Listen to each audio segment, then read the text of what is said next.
What's going on, everybody? What's happening? Welcome to Hot Topics. We're excited to have you with us tonight. Do us a favor, go ahead and like this, share this. Let everybody know that you are watching. We're getting ready to have another great, exciting show tonight, and I pray that we'll be able to educate you and entertain you all at the same time. We're always excited to just discuss so many things that are happening in our community, in our country, in our climate, both socially, politically, whatever it is. Our motto here on this show is if it's hot, we are going to touch it. So go ahead, make sure that you're commenting, letting us know that you're watching. We want your feedback, even if it's a contrary point of view. We like to say you have the right to be wrong. Don't do it by myself. So we have 75% of our hosts here tonight. Our other hosts may be chiming in remotely or through comments. So I'll let ladies go first. So I'll let Lady Austin say hello to everybody and make sure she unmutes herself. Hi everybody, how y'all doing? We're doing good. How about you? Can't complain. I'm all right. And also Mr. Beeline McCord, glad to have him with us tonight. Say hello to everybody. Hey, everybody. Glad to be on again tonight. Get to chit chat a little bit. Great, great. Hey, Miss Simpkins. Yeah, you free. You could have been our fourth host tonight. We always like to have you on our show. But I think y'all lost me. We did. We see your picture, but not you. You see my picture, but not me. Yeah, you could keep Yeah. talking. Wow, well, what's going on? Why y'all can't see me? Mm-hmm. Mm-mm. Think you might have got censored. Oh man, y'all censoring me already. I ain't even did nothing yet. Well, anyway, I hope at some point you guys will get to see me. I don't know what's going on, but nevertheless, again, we are happy. We're excited to have you guys on tonight. Um, so Miss Austin, we've been this has been a topic of discussion for quite some time now, as it relates to schools. Schools are officially back open, and to many people's surprise there have been some debates going on, and so tell us about what have you been hearing from teachers and students? How has things been going in the new school openings?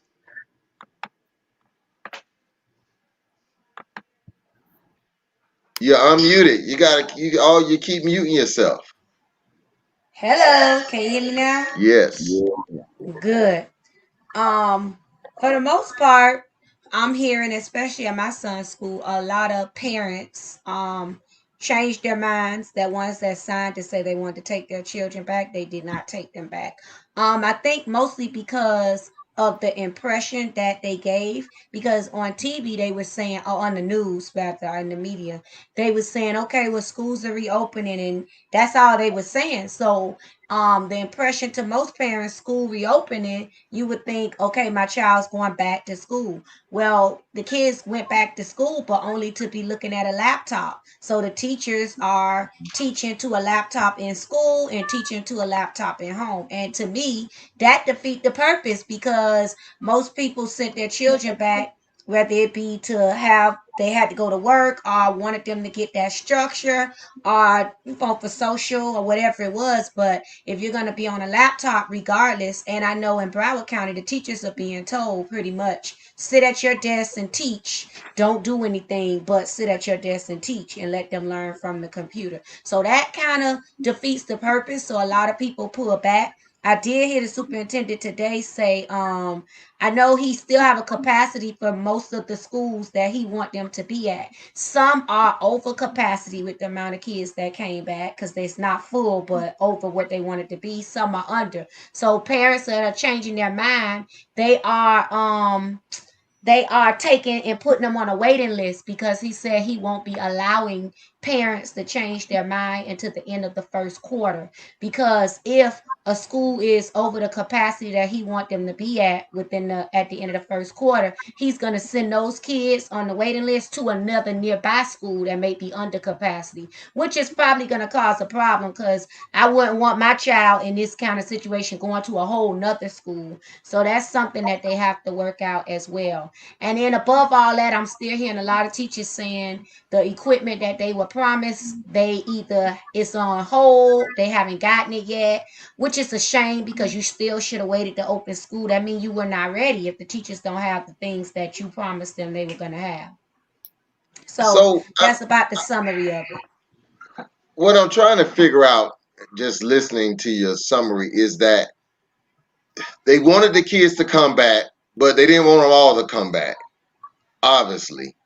And now parents have to deal with their child maybe at a totally different school, a school that may not even be familiar with, and plus they're still not getting a one-on-one training or teaching. So what is the real purpose of them going back if they're going to be virtual still? I don't think it's not that they did not want them to come back, because remember the state forced them to come back, but they signed a waiver way back in March or so saying that they would accept coming back. However, some parents changed their minds before the deadline, and at the time when they signed the waiver, it just said stage 2. Nobody knew what stage 2 would mean. So that kind of put a stickler on it, and they still want only so many teachers in the classroom, because what's happening is the kids that are home are outnumbering the kids that are in the school. So the teacher is having to cater more to a computer anyway, which is probably the reason why they're telling the kids bring your laptops, to just sort of kind of, I guess, cater to them, like babysit the kids that want to be there, and kind of cater to the other kids that still staying home at the same time. But wouldn't it just be more feasible to have a teacher solely for the online? Because it sounds like they're asking teachers to do both, teach online and those in person. And I'm still trying to figure out how I could preach to a congregation and online and hold everybody's attention. So God knows you're talking about a kid. How is a teacher supposed to be able to do that? I think the problem came in, I know in Broward County with the union, the teachers wanted them to teach. The school board wanted them to do both. But the union was basically saying they're not going to do both. It's either one or the other. So to accommodate, it's like, okay, do both, but at one time, long as you're teaching. Now at my son's school, they did something interesting. But to my understanding, this is not all the schools.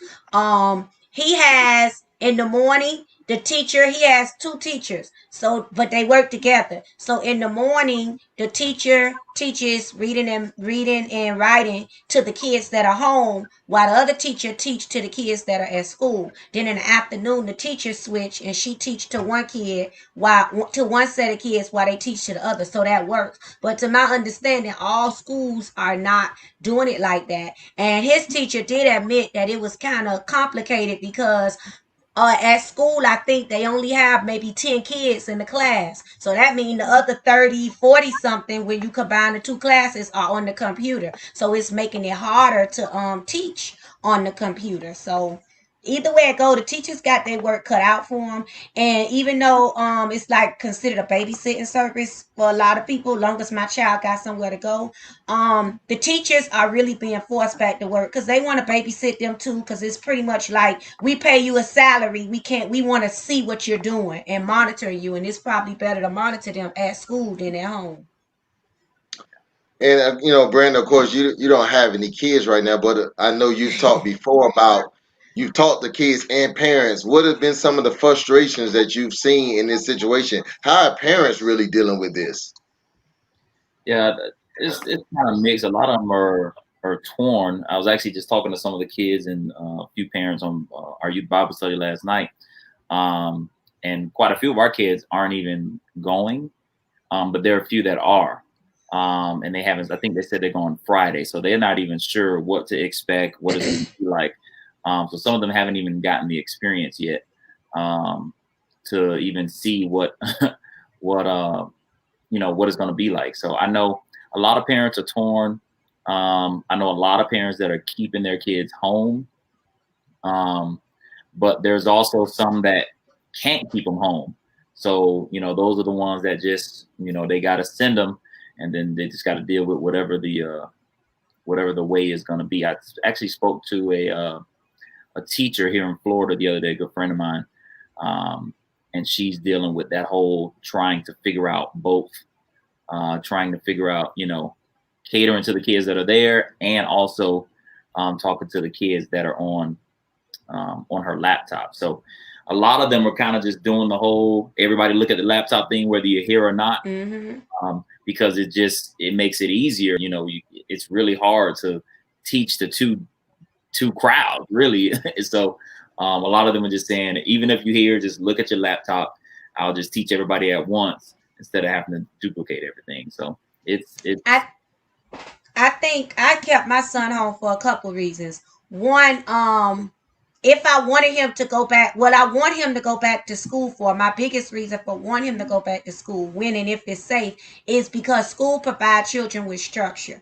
And in my opinion, if he can't go to school and get the structure, and he's sitting there doing the same thing he's doing here, I'd rather keep him here with me so I can monitor, because I know my son needs help from time to time on the laptop. And to my understanding, teachers are being told to limit their contact with children. So I don't have time for nobody to be getting frustrated and you really can't do your job, but that is your job. They tell you don't do it, but do it. And now he's in the classroom, and that situation is and teachers are getting frustrated. You can't do your job like that, especially the kindergartners. My heart goes out to them, because at the beginning of the school year, kindergartners are already on the emotional roller coaster. Pre-COVID, for example, they've never been in school, some of them. And to my understanding, the parents cannot walk them in the building. You got to walk them to the gate, and then they take them from the gate and take them to class. That has to be heartening for a kindergartner that's never been in a big old building and things like that. I thought that they should have at least let in kindergarten alone go for 1 week, to give the parents less people in the building, to give the parents a chance to at least walk the kid, to make them feel some kind of comfort. Because to me, they still socially distanced if they got to be like that and be kind of pulled away from their parent.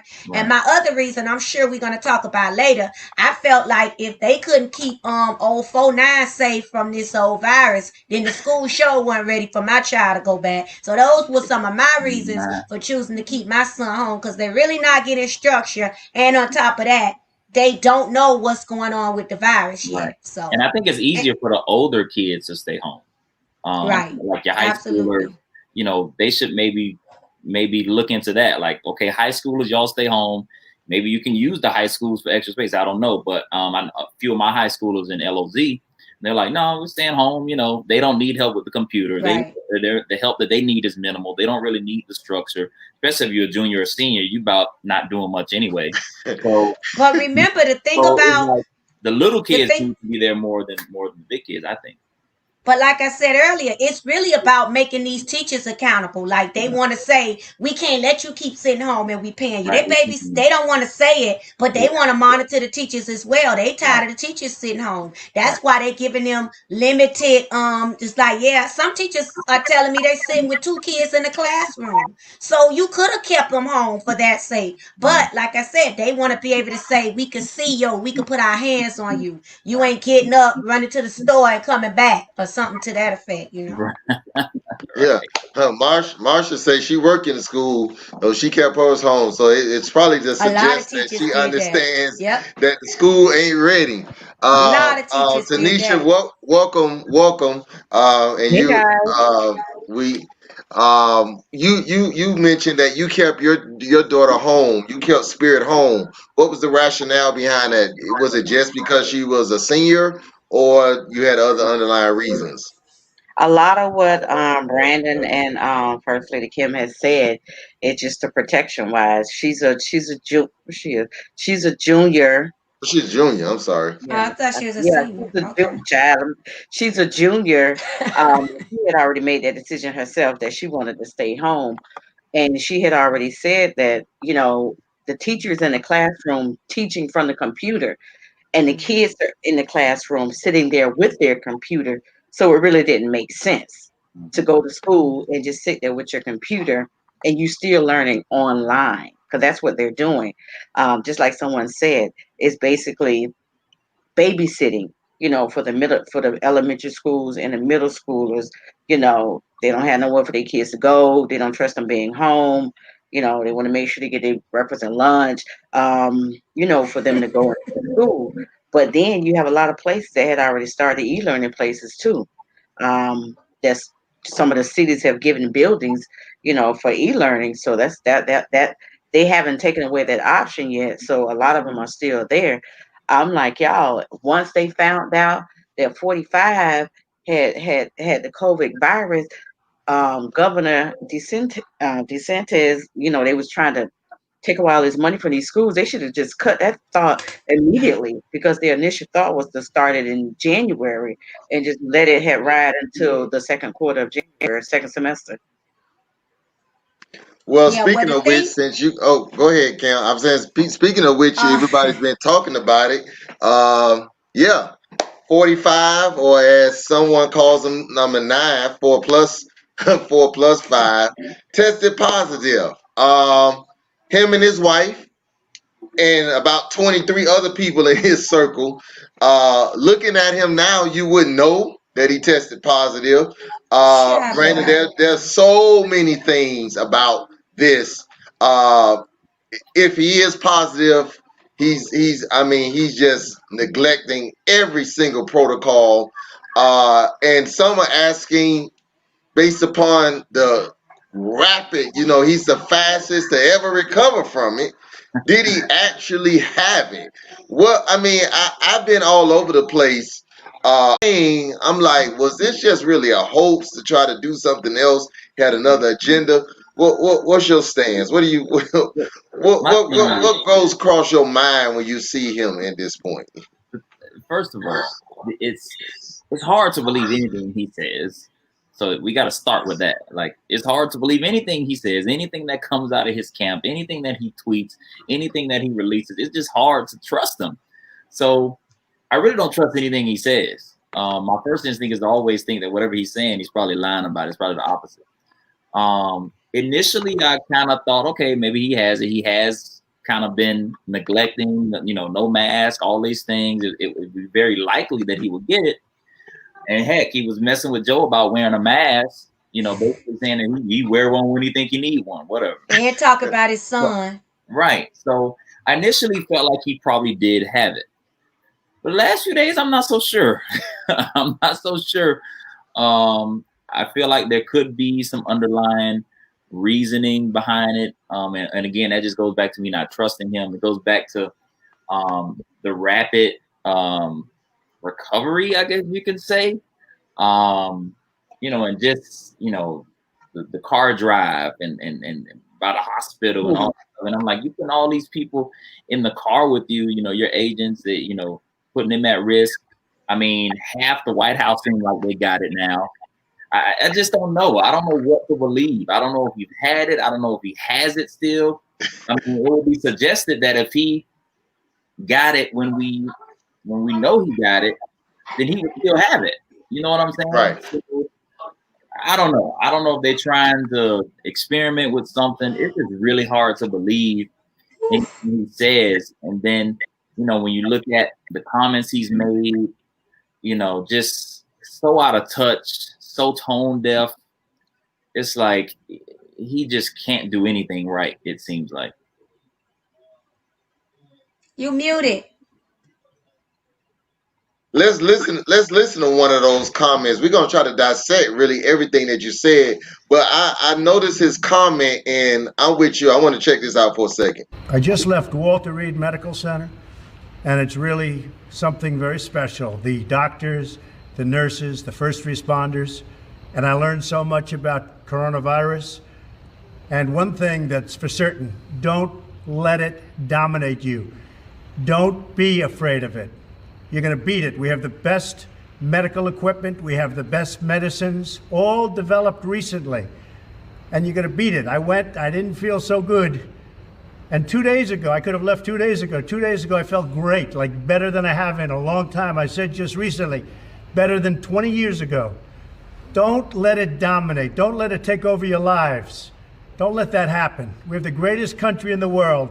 We're going back. We're going back to work. We're going to be out front. As your leader, I had to do that. I knew there's danger to it, but I had to do it. I stood out front.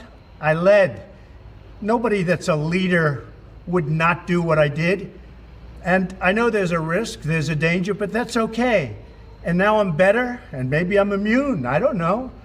But don't let it dominate your lives. Get out there.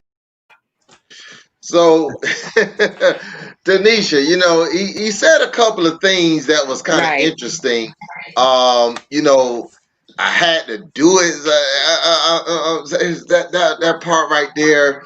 And you know, I could have been out 2 days ago. Well, hell, you were only in there for 2 days. You was only in the Right. hospital for 3 days. Like what? I mean, everything about that statement just seems. I'm with Brandon. Just seems kind of iffy. What's your opinion on it? I looked at it as three things, and I think you guys can probably agree. One thing they said it was kind of iffy because if he was taking the respirator or the ventilator, he had to have had it over a period of time. And then my thought is, okay, you were just at the debate. They said that they test you before the debate. What's up with that? And then, and they family refused to wear a mask while they were there. And then it's like, okay, so we believe that it is a hoax. And then the other thing is, if this is something that you have had, you making everyone who have had coronavirus, whose family have died from coronavirus, like it's a joke, like it's something to be played with. They have lives that have been lost due to this pandemic, due to this virus, due to this, I guess, disease, if you want to even call it that. You know, people have lost their lives, and you're getting on TV like it's just some, hey, it's so beautiful, it's so sweet, how he talks, and and then he's standing there at one point, he couldn't breathe. I think you guys may have seen those videos where he was, trying, I wish y'all could see me, do these breaths out, trying to breathe. And then he got lost for a moment, like he had dementia. He was talking and saying, thanks for Pence being here. I wish Melania could be there. She was standing right there beside him. It's like, we don't had enough. Yeah, I mean, what was going on with him. He was tweeting crazy last night for like 2 hours straight. It was, I don't know. Can I say something? First lady got a hand out there. Buckle your seatbelt. Oh boy. No. First of all, they said steroids. If he received some of them steroids, he should have been out anyway, because the medication that they gave him, that's what the scientists and people, they were trying to say that he should be deemed not fit to even run the country, taking the kind of medication he takes. People are taking this as an experimental drug and being monitored. You taking it and jumping back out there, and then you talking about you feel better than you felt in 20 years, like you took a little blue pill or something. What do you mean better than you felt in 20 years? You got something, sir. It's just not adding up for him to take the kind of drug that they say they gave him, and for him to be talking about it like it's a little blue pill or something. And then to think of it to say he might be immune to it. What do you mean you might be immune to what? And then the fact that he say, I had to do it. That's what make people think it's a hoax, because what did you have to do? Like you tried to catch corona so you could prove that the pill worked? Like that's the dumbest thing you could ever have said, talking about you had to do it. Like I had to make y'all believe, put me out there. They gave me the blue pill. I'm good. You could do it too. That's the dumbest thing. I mean, the guy is, oh God. Move on, and the thing about this is, as you said, I think he's building this case up to this next debate to say, I had it, so I know what it's like, right. Joe. You never had it, and I'm the best to ever recover from it. And it's so tone deaf with privilege because of the fact that a couple of things we know, like in most diseases, viruses, whatever, cancer, early detection is the key, right? So in most cases, number one, you got the best medical care in the world. You get tested, quote unquote, every day. So first of all, even if you did have it, early detection is the key to anything. You're getting round the clock, round the clock medical care. There are people that have sat in waiting rooms during this period of time for 12 and 24 hours. So it's a slap in the face to the American public who doesn't have nearly the amount of privilege that you have had and have been shot up with the best of everything that's out there, when most people don't even have the proper insurance to get anything other than a minimum care. So I think for the American public, it's just a slap in the face to suggest, as Tanisha said, 200 people have died, many more have been sick long term, and for you to just say in 2 days, don't let it affect, and I get the part of don't let it consume your life. I understand the message in that, but I think the approach and the presentation was just so out of whack, to the point of where you're just trying to say, hey,